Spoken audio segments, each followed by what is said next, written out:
trasa ir ļoti sarežģīta. Pat paši pieredzējušākie veči saka, ka nopietni.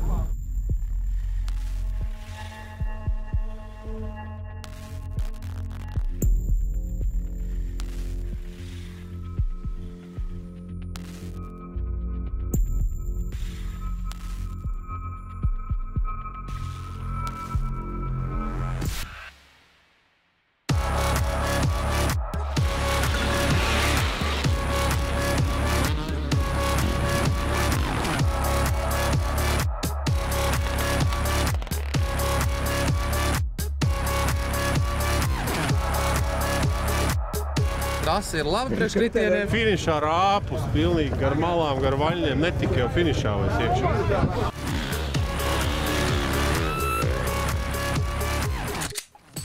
Pirmajā braucienā startējām otrie, ātri tikām uz pirmo vietu, atrāvāmies. Un tagad parādījām pēdējo apli, tepat finiša līkavā nokrita ķēde. Un ķēde uzmeta kūkumu un ieķērās. Un nevarējām turpināt braucienu, nevarējām tur izsmuģināt ārā visu.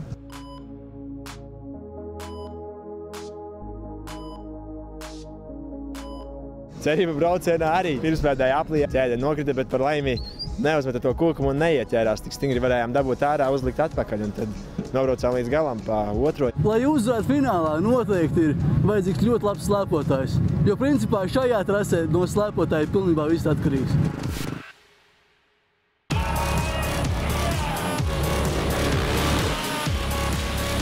Šobrīd, man liekas, prātīgākais uzvarēs, jo ir tāds ledus, būs jāatrod tās vietas, kur tik garā. Noteikti, jo šitai braucienā pa zemi dzīvoja visi pilnīgi. Es nezinu, kā slēpotais varēja izturēt, jo es nežēloju. Vilkām, cik ietajos tramplīnos, visur lecienā.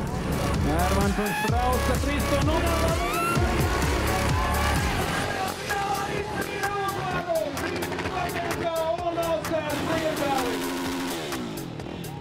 Šeit bija visi stiprākie braucēji un tā apzīja, ka mēs tieši uzvarējām galu galā.